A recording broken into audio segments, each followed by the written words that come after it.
good morning, good afternoon, and good evening to all my viewers. Ayan, magluluto tayo ngayon guys ng ating lunch. Ayan.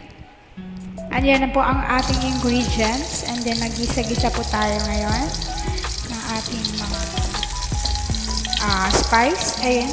So, gisa-gisa-gisa. Ganyan po ako magayat po ng sibuyas kapag nagluto po ako ng mga gulay, ganon. Gusto ko po nakikita pa ang color ng sibuyas. Kasi hindi ko siya ginagayat or hinihiwa na sobrang pino. Ganyan lang po siya. So, gusto ko po mag-seal. Okay? Ang mga bawang at sibuyas sa aking kinakain na gulay. So, ayan guys, tayo ay mag-isa-gisa-gisa. Ganyan po talaga ang mga nanay guys. Pag Sabado, ang linggo, kailangan po natin magluto. Kasi sama-sama po tayong kakain. Ayan. Sa ating hapagkainan. Char! Char! Ay, ayan. So, di ba ganun tayo? So, yung Saturday, Sunday, ika-grab natin na mga kasama natin silang kumain ng sabay-sabay. Gisingin ang mga anak kapag tulog. At tayo sabay-sabay kumain. Ayan. So, eto pong ginamit ko guys. Instead na pata or ano. So, this is ano ito? Okte. Ayan. So, mas mura kasi ito guys. So, kumpara sa pata, tapos puro naman buto. Ayaw kasi ng asawa ko yung puro buto. Pero gusto, minsan nagkakari-kari po ako laman naman ang ginagamit ko. So, ngayon po is oxtail. So, magkakrab kami ngayon, magka-craving kami ng aming, ng oxtail. At actually guys, at, 2 kilos pala iyang, na yun. Kasi po, pag 1 kilo lang is bitin po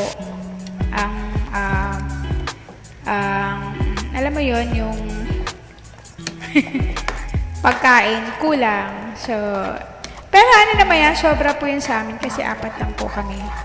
Ay, hindi naman masyado kumakain ng mga kids. Ayan, paunti-unti lang ng kami lang mag-asawa. So, gagawin na ang aming na yan guys, ang aking niluto na yan is para na yan po sa lunch and then dinner na rin po. Na sabay na. Pag kinulang ang aming pang-dinner na ulam. So, ayan, magsusupport tayo dyan. Meron naman mga hotdog, meron naman po mga,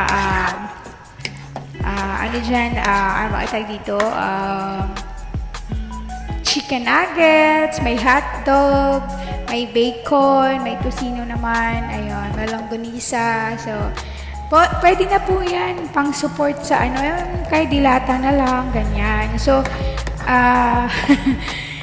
alam mo kasi yung mga langganisa, di ba, pang-almusal lang naman yan, mga ganun. Pero hindi dito sa ating mga Pinoy, Diyos ko.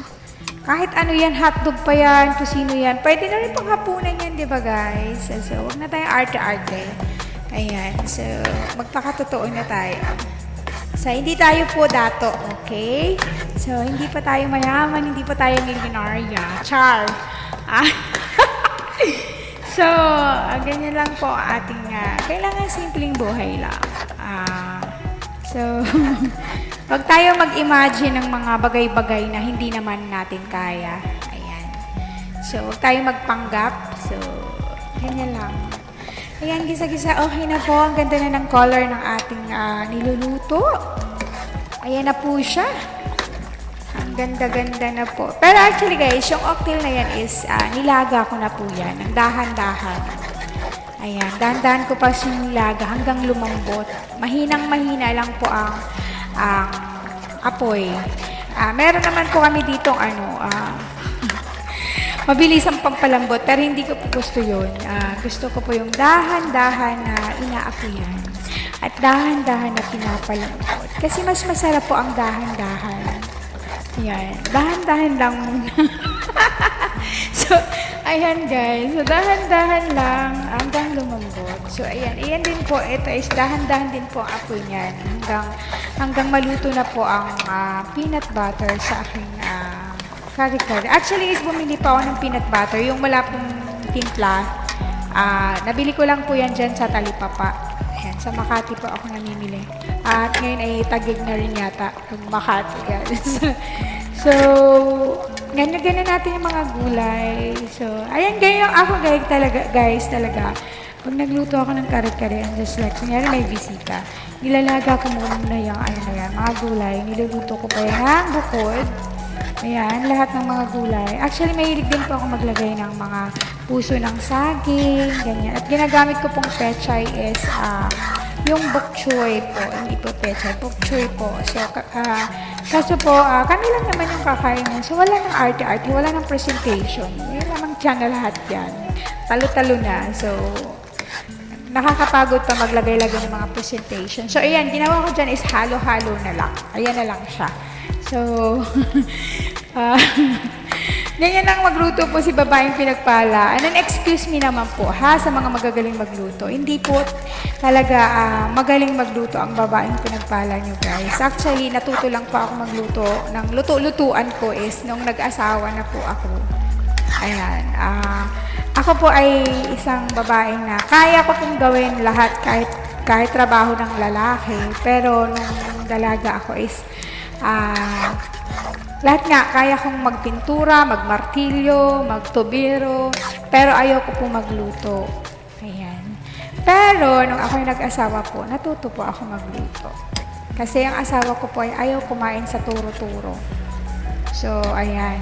Kapag nasa restaurant po, ay baka mamulubi naman po kami. O, diba? So, kailangan ko po magluto at matutong magluto. Kaya, ayan po, luto-lutuan ni babaeng pinagpala.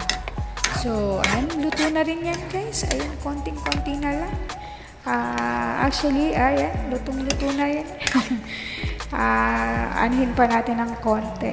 Kasi medyo, pa ang ating talong. So, ayan na siya. Ang ganda na ng color niya. At yan po ang aming lunch for today. It's a Saturday. So, kuskusin muna natin, kutkudin muna natin yung mga dumi. Actually, yung peanut butter, kaya continuous ko po siyang hinahalo kasi yung peanut butter po is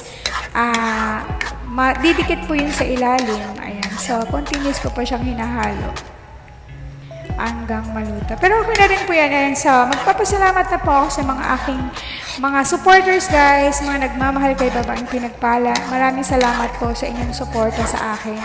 Kahit tayo ay ngayon nawalan po tayo ng ads, suspended po si babaeng pinagpala due to the report of, alam niyo na po yung mga taong walang magawa, hindi po masaya kapag so masaya po ang kapwa. So, pinapatawad ko na kayo, guys, kung sino man kayo.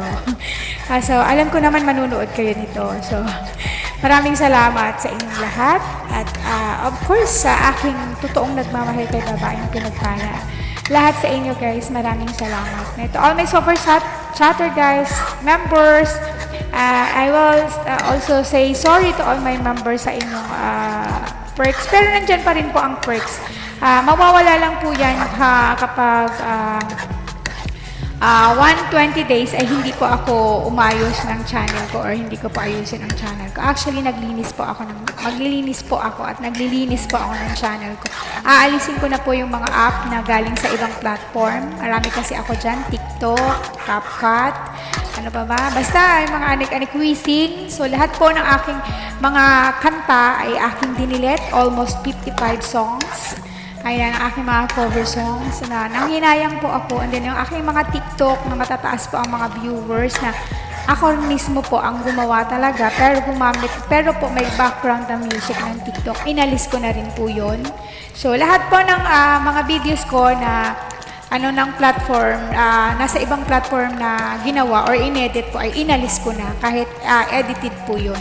So, para to make it sure po na original na po talaga ang aking video mula sa umpisa hanggang sa katapusan po ng aking video. So, ganun din po gawin nyo, guys. Actually, well, hindi ko po yun violation. Kasi, pero, sabi kasi sa akin ng, dito, yung support, maglinis na lang din. Kung ano yung suspicious. Kasi, bukod po sa reported po ako.